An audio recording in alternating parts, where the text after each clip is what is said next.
فقد قال الله تعالى في كلامه المجيد والفرقان الحميد إن الله وملائكته يصلون على النبي يا أيها الذين آمنوا صلوا عليه وسلموا تسليما আমরা মহব্বতের সাথে দরুদ ইব্রাহিম পড়ি আল্লাহুম্মা সাল্লি আলা মুহাম্মাদ ওয়া আলা আলি মুহাম্মাদ কামা সাল্লাইতা আলা ইব্রাহিম ওয়া আলা আলি ইব্রাহিম ইন্নাকা হামিদুম মাজিদ اللهم بارك على محمد وعلى آل محمد كما باركت على إبراهيم وعلى آل إبراهيم إنك حميد مجيد معزز محترم حضرات علماء کرام উপস্থিত মুসল্লিয়ান کرام আল্লাহ সুবহানাহু ওয়া তাআলা দরবারে অসংখ্য অগণিত শুকর আদায় করছি যে আল্লাহ তাআলা আমাদেরকে এক মাস সিয়াম সাধনার পর পবিত্র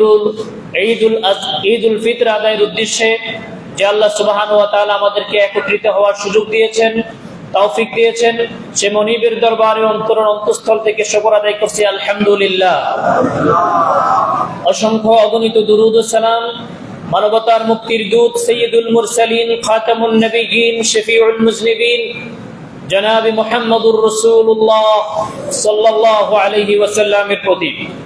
সম্মানিত উপস্থিতি, এক মাস সিয়াম সাধনার পর আজকে ঈদুল ফিতর আদায়ের উদ্দেশ্যে আমাদের একত্রিত আমরা হয়েছি। এক মাস সিয়ামের যে উদ্দেশ্য ছিল, সম্মানিত উপস্থিতি, তাহলে সিয়ামের বাকি উদ্দেশ্য ছিল, কিয়ামের বাকি উদ্দেশ্য ছিল। কোরআনে কারীম আল্লাহ সুবহানাহু ওয়া তাআলা ইরশাদ করেন, আউযু বিল্লাহি মিনাশ শাইতানির রাজীম, ইয়া আইয়ুহাল্লাযীনা আমানু কুতিবা আলাইকুমুস সিয়াম কামা কুতিবা আলাল্লাযীনা মিন ক্বাবলিকুম লাআল্লাকুম তাত্তাকুন। ঈমানদারগণ, তোমাদের উপরে সিয়ামকে ফরজ করা হয়েছে যেভাবে তোমাদের পূর্ববর্তীদের উপরে সিয়াম ফরজ করা হয়েছিল, লাআল্লাকুম তাত্তাকুন, যাতে করে তোমরা তাকওয়া অবলম্বন করতে পারো, যাতে করে তোমরা তাকওয়া ধারণ করতে পারো, তাকওয়া ভিত্তিক তোমরা জীবন যাপন করতে পারো। প্রিয় উপস্থিতি, তাকওয়া কি? তাকওয়া হচ্ছে আল্লাহর ভয়। ইত্তাকিল্লাহ হাইসুমা কুনত, তুমি যেখানে থাকো না কেন সেখানে যেন যদি আল্লাহর ভয় ধারণ থাকে, তাহলে সিয়ামের যে উদ্দেশ্য ছিল সেই উদ্দেশ্য সার্থক হবে। আর যদি তাকওয়া আমরা ধারণ করতে ব্যর্থ হই, তাকওয়া যদি ঠিক না থাকে, তাহলে সিয়ামের যে উদ্দেশ্য ছিল সেই উদ্দেশ্য বাস্তবায়িত হবে না। সম্মানিত উপস্থিতি, তাকওয়া কোথায় থাকে? আল্লাহ নবী সাল্লাল্লাহু আলাইহি ওয়াসাল্লাম স্বীয় পক্ষের দিকে ইশারা করে বলেছেন, আত-তাকওয়া হাহুনা, আত-তাকওয়া হাহুনা, আত-তাকওয়া হাহুনা। তাকওয়া এখানে, তাকওয়া এখানে, তাকওয়া এখানে। ওয়ায়ুশিরু ইলা সাদরিহি সালাসা মাররাত, নবী করিম সাল্লাল্লাহু আলাইহি ওয়াসাল্লাম স্বীয় পক্ষের দিকে ইশারা করে তিনবার বলেছেন তাকওয়া এখানে থাকে। তার মানে তাকওয়া দেখা যায় না, তাকওয়া অন্তরের ভিতরে ধারণ করতে হয়। পৃথিবীতে যত আইন রয়েছে, যত আইন যত মানুষকে সংশোধনের জন্য করা হোক না কেন, যদি তাকওয়া না থাকে, তার ভিতরে যদি আল্লাহর ভয় যদি না থাকে, তাহলে সেই সমাজকে, সেই রাষ্ট্রকে কখনো সংশোধন করা সম্ভব হবে না। এজন্য আল্লাহ সুবহানাহু ওয়া তাআলা বলেছেন, আউযু বিল্লাহি মিনাশ শাইতানির রাজীম, ওয়ালাউ আন্না আহলাল কুরআ আমানু ওয়াত্তাকাউ লাফাতাহনা আলাইহিম বারাকাতিন মিনাস সামাই ওয়াল আরদ। কোন জনপদের মানুষরা যদি তাকওয়া অবলম্বন করে ঈমান আনে, লাফাতাহনা আলাইহিম বারাকাতিন মিনাস সামাই ওয়াল আরদ, আসমান এবং জমিনের সমস্ত রহমত বরকতের দরজাগুলোকে আল্লাহ তাআলা খুলে দিবেন। তাকওয়া, ইন্নাল্লাহা লা ইয়ানজুরু ইলা সুওয়ারিকুম ওয়ালা ইলা আমওয়ালিকুম ওয়ালাকিন ইয়ানজুরু ইলা কুলুবিকুম ওয়া আমালিকুম।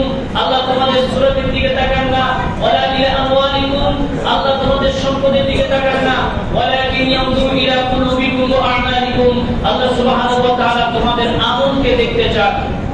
প্রিয় হাজিরিন, সুতরাং এই যে আমাদের রমাদান হইল, এই রমাদানের উদ্দেশ্য হচ্ছে তাকওয়া অবলম্বন করা। আমরা যদি তাকওয়াকে ধারণ করতে পারি, তাকওয়া ভিত্তিক জীবন যাপন করতে পারি, তাহলে আমাদের সিয়ামের উদ্দেশ্য সার্থক বলে বিবেচিত হবে। 2, রমাদানের কিয়াম। নবী করিম সাল্লাল্লাহু আলাইহি ওয়াসাল্লাম সিয়ামের আরেকটি উদ্দেশ্য করেছেন, মান সামা রমাদানা ঈমানান ওয়া ইহতিসাবান গুফিরা লাহু মা তাকাদ্দামা মিন যামবি। যে ব্যক্তি রমাদান মাসে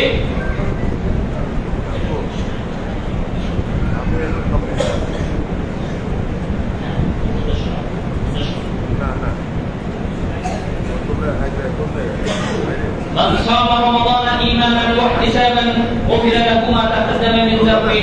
যে ব্যক্তি রমাদান মাসের সিয়াম শুরু থেকে শেষ পর্যন্ত সবগুলো আদায় করলো, গফিরা লাহু মা তাকাদ্দামা মিন যামবি, আল্লাহ পাক তার অতীত জীবনের সকল গুনাহ মাফ করে দিবেন। বলি সুবহানাল্লাহ। রমাদানের কিয়ামুল লাইল, মান কামা রমাদান ঈমানান ওয়া ইহতিসাবান গফিরা লাহু মা তাকাদ্দামা মিন যামবি। যে ব্যক্তি রমাদানের রাতে কিয়ামুল লাইল তারাবির সালাত আদায় করবে, গফিরা লাহু মা তাকাদ্দামা মিন যামবি, আল্লাহ পাক তার অতীত জীবনের গুনাহ মাফ করে দিবেন। ওয়া মান কামা লাইলাতাল কদরি ঈমানান ওয়া ইহতিসাবান গফিরা লাহু মা তাকাদ্দামা মিন যামবি।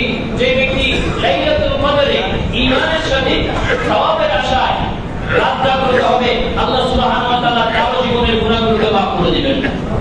হাজিরিন, একটি অত্যন্ত জরুরি পয়েন্ট যেটি সেটি হচ্ছে রমাদানের সিয়ামের সওয়াব পাওয়ার জন্য শর্ত করা হয়েছে ঈমান।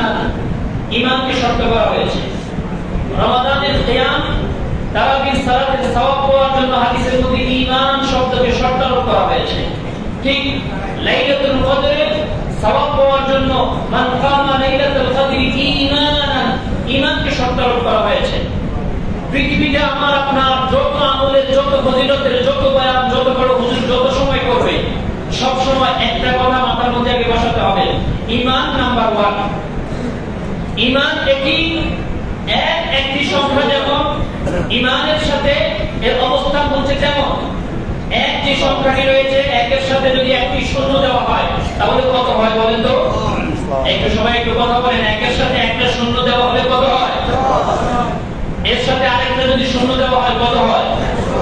আরেকটি শূন্য, আরেকটি শূন্য।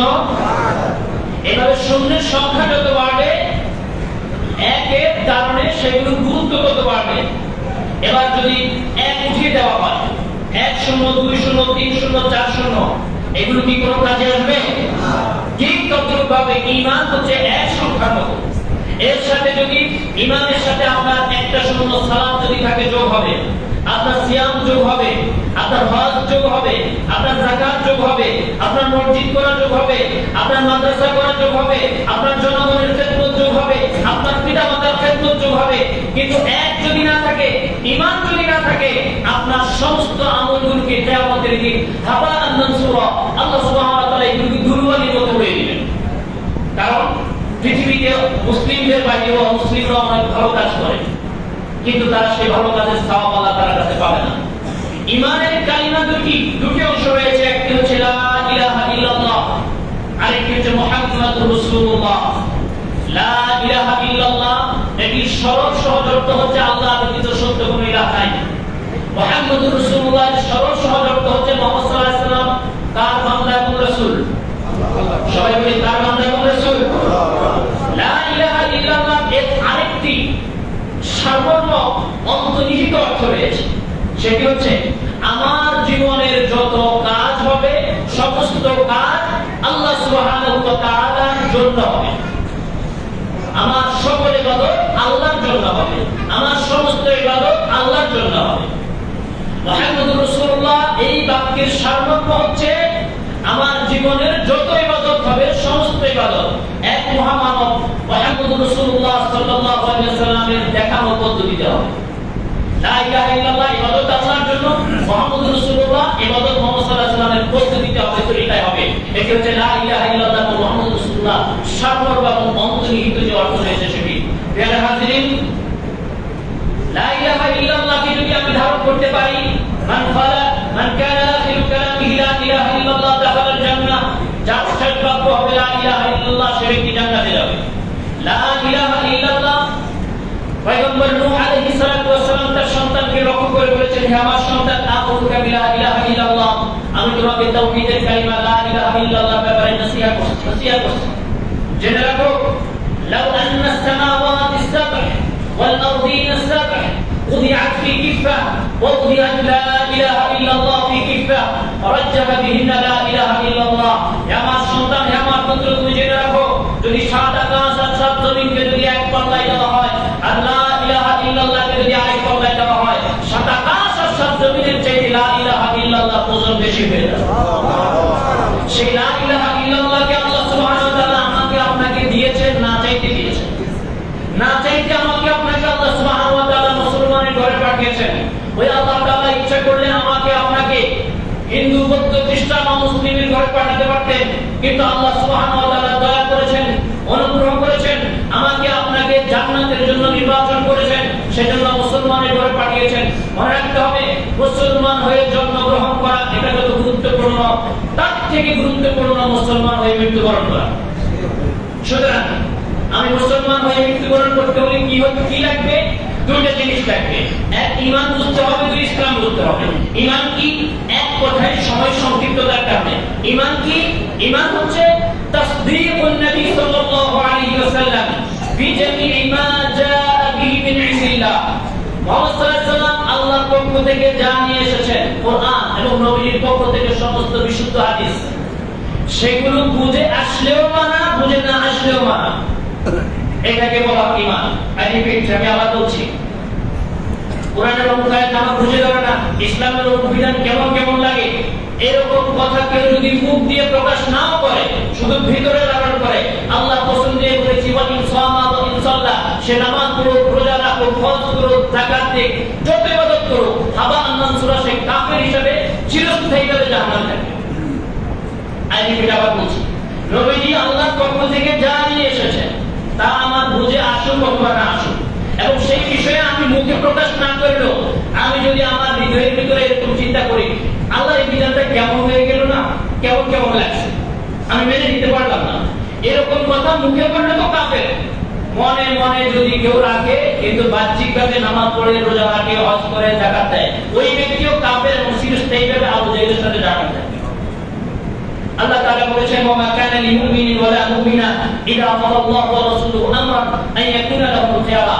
আল্লাহ পাক যদি কোন বিষয়ে চূড়ান্ত সিদ্ধান্ত দিয়ে দেন, সেই বিষয়ে হ্যাঁ এবং না বলার অধিকার, অথরিটি আল্লাহ সুবহানাহু ওয়া তাআলা কাউকে দেননি। কুল্লু উম্মতি ইয়াদখুলুনাল জান্নাহ ইল্লা মান আবা, সব মানুষ জাহান্নামে যাবে, ইল্লা মান আবা, যে ব্যক্তি আবাসে ব্যতীত। ওয়ামান আবা ইয়া রাসূলুল্লাহ, সাহাবায়ে কেরাম প্রশ্ন করেছেন, আবা কারা? আল্লাহ নবী সাল্লাল্লাহু আলাইহি ওয়াসাল্লাম বলেছেন, মান আতাআনি দাখালাল জান্নাহ ওয়া মান আসানি ফাকাদ আবা, যে আমার অনুসরণ করবে, বুঝে আসুক অথবা না আসুক, সে ব্যক্তি জান্নাতে প্রবেশ করবে। ওয়া মান আসানি ফাকাদ আবা, আর যে আমার অবাধ্য হবে সে জাহান্নামে প্রবেশ করবে, সে আবা। আজি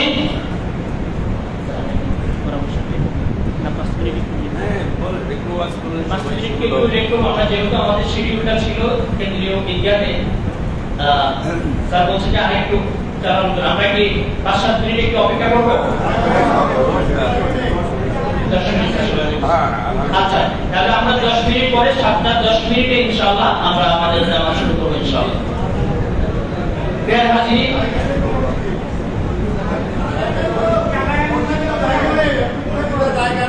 মসজিদের ভিতরে জায়গা সংকুলান যদি না হয়, দোতলা ব্যবস্থা করা হয়েছে, দোতলা আমাদের পর্যাপ্ত জায়গা রয়েছে, আমরা দোতলায় চলে যাবো, এবং দোতলায় যদি জায়গা না হয় আমাদের ছাদেও আমরা সুন্দর ব্যবস্থা করে রেখেছি, সেখানেও সালাতের জন্য দাঁড়ানো যাবে। এবং মসজিদের সাথে সংশ্লিষ্ট যারা রয়েছে, যদি আমাদের আরো কোনো কিছু থাকে প্রয়োজনে, রাস্তায় আমাদের এই পাশের মধ্যে, ডান পাশের মধ্যে সেদিকে ব্যবস্থাপনা করা যায় কিনা আমরা সেটা দেখব। তাহলে ঈমানের দুটি অংশ, একটি হচ্ছে লা ইলাহা ইল্লাল্লাহ, আরেকটি অংশ কি বললাম মনে আছে সবার? সবাই ভুলে গেছে? একটি অংশ হচ্ছে লা ইলাহা ইল্লাল্লাহ, আরেকটি অংশ মুহাম্মাদুর রাসূলুল্লাহ। লা ইলাহা ইল্লাল্লাহ মানে হচ্ছে ইবাদত হবে একমাত্র কার জন্য? আল্লাহ। দুই, মুহাম্মাদুর রাসূলুল্লাহ, মুহাম্মাদুর রাসূলুল্লাহ, যত ইবাদত হবে সব ইবাদত কোন তরিকায় হবে? কাদেরিয়া তরিকা, চিশতিয়া, নকশবন্দিয়া, মুজাদ্দিদিয়া, তরিকা কয়টা? আওয়াজ দিয়ে বলতে হবে, তরিকা কয়টা? পৃথিবীর সমস্ত তরিকাকে বিশ্বনবী মুহাম্মদ রাসূলুল্লাহ সাল্লাল্লাহু আলাইহি ওয়াসাল্লামের সুন্নাহর কষ্টিপাথরে যাচাই করা হবে, বাছাই করা হবে। যদি কোন তরিকা ইচ্ছাই হোক অনিচ্ছাই হোক বিশ্বনবী মুহাম্মদ রাসূলুল্লাহ সাল্লাল্লাহু আলাইহি ওয়াসাল্লামের তরিকার সাথে মিলে যায়, তাহলে মানা যাবে, যদি না মিলে মানা যাবে না। হাযা হুয়া দ্বীন, হাযা হুয়াল ঈমান, এটি হচ্ছে ঈমান, এটি হচ্ছে ইসলাম। প্রিয় হাজিরিন, ইসলামে আল্লাহ এবং তার রাসূল সাল্লাল্লাহু আলাইহি ওয়াসাল্লামের কথার উপরে কথা চলে না। এজন্য পৃথিবীর যত বড় স্কলার আসুক, যত বড় ব্যক্তিত্ব হোক, তার কথাকে মাপা হবে, যাচাই করা হবে নবীজির কথার সাথে মিলে কিনা। ইমাম আবু হানিফা রাহিমাহুল্লাহ, নাম শুনেন নাই? আমরা সাধারণত কোন মাযহাবের অনুসারী বলেন? ইমাম আবু হানিফা রাহিমাহুল্লাহ হানাফি মাযহাবের অনুসারী। কোন মাযহাব সুন্নাহ বিরোধী না, সব মাযহাব সুন্নাহর সাথে রয়েছে। কিন্তু মাযহাব অনুসরণ করতে গিয়ে কেউ যদি ভুল করে, সেটা দায়ভার কি মাযহাবের যারা প্রতিষ্ঠা করেছেন তাদের উপরে আসবে না? আসবে না। দেখুন পৃথিবীর সব মাযহাবে আমরা কি বলেছেন? ইমাম আবু হানিফা রাহিমাহুল্লাহ তিনি বলেছেন, ইযা সাহাল হাদিস ফাহুয়া মাযহাবি। আমি যদি এমন কোনো কথা বলি যেটা বিশ্বনবীর হাদিসের সাথে সাংঘর্ষিক, আমার কথা মানা চলবে না, নবীর হাদিস অনুযায়ী চলবে। ইমাম দারুল হিজরা ইমাম মালিক ইবনে আনাস মালিকি মাযহাবের ইমাম, তিনি বলেছেন, তিনি নবী সাল্লাল্লাহু আলাইহি ওয়াসাল্লামের কবরের পাশে হাদিসের দাস দিতেন। তিনি বলতেন, কুল্লু আহাদিন ইউখাযু মিন কবরিহি ওয়া ইউতরাক ইল্লা সাহিবা হাদাল কবর। পৃথিবীর সব মানুষের কিছু কথা নেওয়া হবে, কিছু কথা বাদ দেওয়া হবে, বিনা বাক্যে যার কথা মানা হবে তিনি হচ্ছেন এই কবরে যিনি শুয়ে আছেন, মুহাম্মদুর রাসূলুল্লাহ সাল্লাল্লাহু আলাইহি ওয়াসাল্লাম। ইমাম শাফিঈ রাহিমাহুল্লাহ তিনি বলতেন, ইযা কুনতু কওলান ইউখালিফু কওলার রাসূল ফাদরিবু বিকওলি উরুদাল হায়াত। আমি যদি এমন কোনো কথা বলি যেটা বিশ্বনবী মুহাম্মদ সাল্লাল্লাহু আলাইহি ওয়াসাল্লামের কথার সাথে সাংঘর্ষিক, ফাদরিবু বিকওলি উরুদাল হায়াত, আমার বক্তব্যকে দেয়ালের দিকে ছুঁড়ে মারবে। ফাখুযু বিকওলি রাসূল সাল্লাল্লাহু আলাইহি ওয়াসাল্লাম, বিশ্বনবী মুহাম্মদ রাসূলুল্লাহ সাল্লাল্লাহু আলাইহি ওয়াসাল্লামের কথা অনুযায়ী কথা চলবে। ইমাম আহমদ বিন হাম্বল হাম্বলি মাযহাবের ইমাম, তিনিও একই বক্তব্য দিয়েছেন, পৃথিবীর সব মানুষের কথা নেওয়ার ক্ষেত্রে চলবে একটা কথা, যে এটা নবীজির কথার সাথে যায় কিনা। যদি যায় নেওয়া যাবে, যদি না যায় নেওয়া যাবে না। আজকে এটা মনে রাখতে হবে। এরপরে আমাদেরকে যে বিষয়টা খেয়াল রাখতে হবে, ঈমানকে ধরে রাখার জন্য, ঈমান তো ঈমান, ঈমানকে ঠিক রাখার জন্য দুটি বিষয়, একটি বিষয় অত্যন্ত জরুরি, সেটি হচ্ছে সালাত। সেটি কি বলেন সবাই বলেন? সালাত। আমাদের হাত যারা দেখতে পাচ্ছেন এখানে, হাতে কয়টা আঙ্গুল দেখা যাচ্ছে? একটা আওয়াজ দিয়ে বলি, কয়টা আঙ্গুল দেখা যাচ্ছে? ইসলামের রুকন, ইসলামের খুঁটি কয়টা? 5টা। খুব ভালো করে বুঝে দেখুন, এর মধ্যে 5টা খুঁটির মধ্যে একটা খুঁটি ঈমান। এটা জীবনে একবার আনতে হয়, এরপরে নবায়ন করতে হয়। আজকে নতুন করে ঈমান এনেছি, অমুসলিম থেকে মুসলমান হয়েছি, এরকম কেউ আমাদের এখানে আছেন? নেই। তার মানে ইসলামের 5টা খুঁটির একটা খুঁটি আজকে পালন করা হয়নি নতুন করে। ইসলামের একটা খুঁটি হচ্ছে হজ। এখন কি হজের সময়? কি কথা বলেন, হজের সময়? সুতরাং এই খুঁটিটাও আজকে পালন করা হয়নি, খুব ভালো করে বুঝুন। সিয়াম, আজকে কি কেউ রোজা অবস্থায় আছেন? আরেকটা খুঁটি নেমে গেল। যাকাত, বছরে কয়বার দিতে হয়? ফরজ যাকাত যদি আজকে কেউ না দিয়ে থাকে, আমরা আশা করি দেই না, মনে হয় সবাই আগে দিয়ে, তাহলে যাকাত খুঁটিটাও নেমে গেল। ইসলামের 5টা খুঁটির 4টা নেমে গেল। খুব ভালো করে বুঝুন, একটা ঘর যদি থাকে, ওই ঘরের খুঁটি যদি থাকে 5টা, এবং এই 5টা খুঁটির 4টা খুঁটি যদি না থাকে, একটা খুঁটিও যদি না থাকে, তাহলে ওই ঘরটা কি দাঁড়ায় থাকতে পারবে? কি কথা বলেন, থাকতে পারবে? পারবে। ইসলামের 5টা খুঁটির 4টা খুঁটি পালন করা হয়নি, আজকে শুধু একটা খুঁটি দাঁড়িয়ে আছে। এই খুঁটির নাম কি? একটু আওয়াজ দিয়ে বলতে হবে, খুঁটির নাম কি? নামাজ, সালাত। যদি আজকে কোনো ব্যক্তি সালাত আদায় করে না থাকে, তাহলে এই খুঁটিটা পড়ে গেল। তাহলে ব্যক্তিটা কি ইসলামের উপরে আছে? কি বলেন, ইসলামের উপরে আছে? এজন্য আল্লাহ নবী সাল্লাল্লাহু আলাইহি ওয়াসাল্লাম বলেছেন, আস-সালাতু ইমাদুদ্দিন। সালাত হচ্ছে দ্বীনের সবচেয়ে গুরুত্বপূর্ণ খুঁটি। মান আকামাহা ফাকাদ আকামাদ-দ্বীন। যে ব্যক্তি এই খুঁটিকে ঠিক রাখে, সে ব্যক্তি তার দ্বীনকে ঠিক রাখে, ইসলামকে ঠিক রাখে। ওয়া মান হাদামাহা ফাকাদ হাদামাদ-দ্বীন। আর যে ব্যক্তি এই খুঁটিকে নষ্ট করে, সে ব্যক্তি তার দ্বীনকে, ইসলামকে নষ্ট করে। হাজিরিন, সালাত কি? সালাত হচ্ছে এমন ইবাদত, যতক্ষণ নিঃশ্বাস আছে, শ্বাস আছে, ততক্ষণ এই বিষয়ে কোনো এক্সকিউজ চলে না ইসলাম। আপনি যত বড় ব্যক্তি হন না কেন, যত বড় ব্যস্ত মানুষ হন না কেন, আপনার যত মিটিং থাকুক না কেন, আপনি যদি অর্ধ পৃথিবীর শাসক, এখন পৃথিবীতে কেউ নেই। কি পৃথিবীতে আছে কেউ বলেন? অর্ধ পৃথিবীর শাসক কে ছিল বলেন তো সবাই? এটা আওয়াজ সহজে বলেন না, কে ছিল? ওমর ইবনুল খাত্তাব রাদিয়াল্লাহু তাআলা। যেদিন ওমর রাদিয়াল্লাহু তাআলা শহীদ হয় সেই দিনের ঘটনা শুনুন। তিনি ফজরের সালাতের পরে আল্লাহু আকবার নামাজের মধ্যে তিনি দাঁড়িয়েছেন। মসজিদে নববীতে যে জায়গায় ঠিক নবীজি না সে জায়গায় দাঁড়িয়েছেন। আবু লুবলুব নামে যে ব্যক্তি তাকে হত্যা করার জন্য উদ্যত, সে বিষ মিশ্রিত চাকু দিয়ে পিছনে দাঁড়ান, কারণ তিনি তো গায়েব যাবেন না। ওমর ইবনুল খাত্তাব রাদিয়াল্লাহু তাআলা প্রথম রাকাত শেষ করলেন। দ্বিতীয় রাকাত যেটা শুরু করলো তাদের পিছন থেকে এসে ওমর ইবনুল খাত্তাবের পেটে চাকু ঢুকিয়ে দিয়ে পেটের এক পাশ কেটে ফেলেছে। নাড়িগুলো বের হয়ে পড়েছে। ওমর ইবনুল খাত্তাব রাদিয়াল্লাহু তাআলা নাড়িগুলো হাতে ধরে তিনি কাঁদছেন। পিছন থেকে আরেকজন সাহাবী এসে নামাজ ধরেছে। বুঝেন সালাত, বুঝেন কি জিনিস। ওমর সালাত শেষ হয়েছে, ওমর ইবনুল খাত্তাবের হুঁশ আসে নাই। তিনি নাড়িগুলো নিয়ে দীর্ঘ সময় পরে কয়েক ঘন্টা পরে ওমর ইবনুল খাত্তাবের হুঁশ আসলো। হুঁশ আসার পরে ওমর ইবনুল খাত্তাব প্রথম যে আওয়াজ দিয়েছেন, প্রথম যেটা জানতে চেয়েছেন, তিনি বলেছেন, আমি তো সালাতে ছিলাম। আসাল্লান নাস, মানুষেরা কি বাকি এক রাকাত সালাত আদায় করেছে?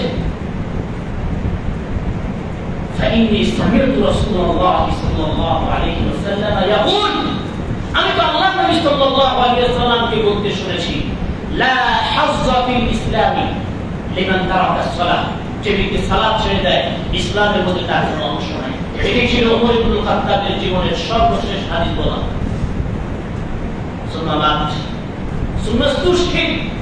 এরপরে তিনি শাহাদাত বরণ করেছেন। তিনি এমন ব্যক্তি যিনি দোয়া করেছেন আল্লাহর কাছে, তিনি আল্লাহর কাছে দোয়া করেছেন, আল্লাহুম্মা রযুকনি শাহাদাতান ফি সাবিলিক ওয়াজআল মাউতি ফি বালাদি রাসূলিক, আল্লাহ আপনি আমাকে শাহাদাত নসিব করেন এবং নবীজির শহরে আমার মৃত্যু দান করেন। একটা সাংঘর্ষিক দোয়া ছিল। যারা জানেন হারাম এলাকার ভিতরে কিয়ামত পর্যন্ত যুদ্ধ করা, কিয়ামত পর্যন্ত আল্লাহর পক্ষ থেকে বিধান হারাম। তাহলে তিনি একদিক থেকে চেয়েছেন হারামের, মদিনা হারামের মৃত্যু তিনি চেয়েছেন। কেন? মান মাতা বিল মদিনাতি কুনতু লাহু শাফিআন ইয়াউমাল কিয়ামাহ, আল্লাহ নবী সাল্লাল্লাহু আলাইহি ওয়াসাল্লাম বলেছেন, যে ব্যক্তি মদিনায় মৃত্যুবরণ করবে কিয়ামতের দিন আমি তার জন্য সুপারিশ করব। এই নবীজির বিশেষ সুপারিশ পাওয়ার জন্য তিনি মদিনায় মৃত্যু চেয়েছেন, আবার চেয়েছেন যে আমি যেন শহীদ হই। কিন্তু এই মদিনার হারাম এলাকার মধ্যে শহীদ হওয়ার সুযোগ নাই। শহীদ হলে এখানে মৃত্যুবরণ করার সুযোগ নাই, দুইটা একসাথে সাংঘর্ষিক। কিন্তু আল্লাহ সুবহানাহু ওয়া তাআলা বলেন, আল্লাহুম্মা লা মানিআ লিমা আ'তাইতা ওয়া লা মু'তিয়া লিমা মানা'তা, সবার দৃষ্টিকোণ থেকে যেটা অসম্ভব সেটাকে যিনি সম্ভব করেন তিনি কে? আল্লাহ সুবহানাহু ওয়া তাআলা তা বিপরীতমুখী দোয়াকে কবুল করেছেন।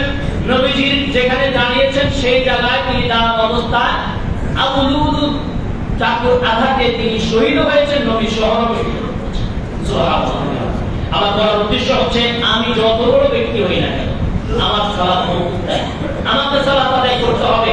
সালাত যদি আমার না থাকে আমার ঈমান থাকতে পারে না, আর ঈমান যদি না থাকে নেক আমল থাকতে পারে না। একটার সাথে একটা জড়িত। অনেক মানুষ মসজিদ করে দেয়, শত শত মসজিদ, হাজার হাজার মসজিদ করে দেয়, কিন্তু নিজের নামাজ পড়ে না। আর যদি একান্তে কথা বলেন তখন বলে, আরে আমি যাদের ব্যবস্থাপনা করে দিছি এরা যদি জান্নাতে যায় আমাকে বাদ দিয়ে যাবে নাকি? এই আবেগের কথা ইসলামে চলবে না।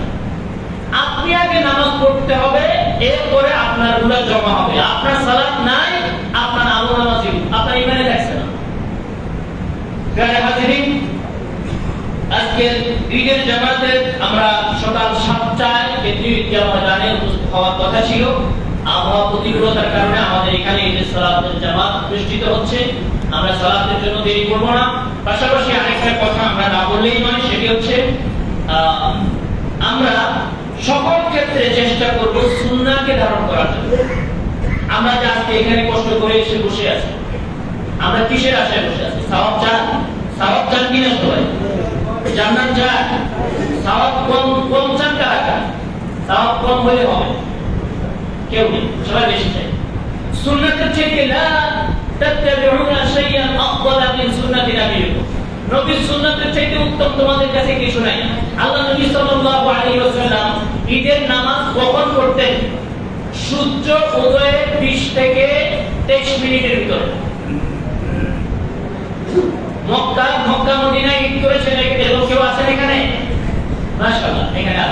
এখানে আছে, অনেকে আছে, এখনো অনেকে আছে মাশাআল্লাহ।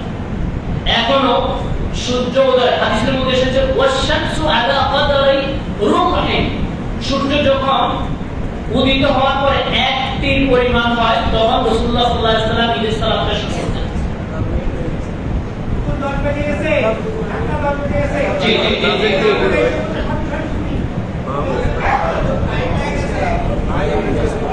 জি জি জি শেষ করছি।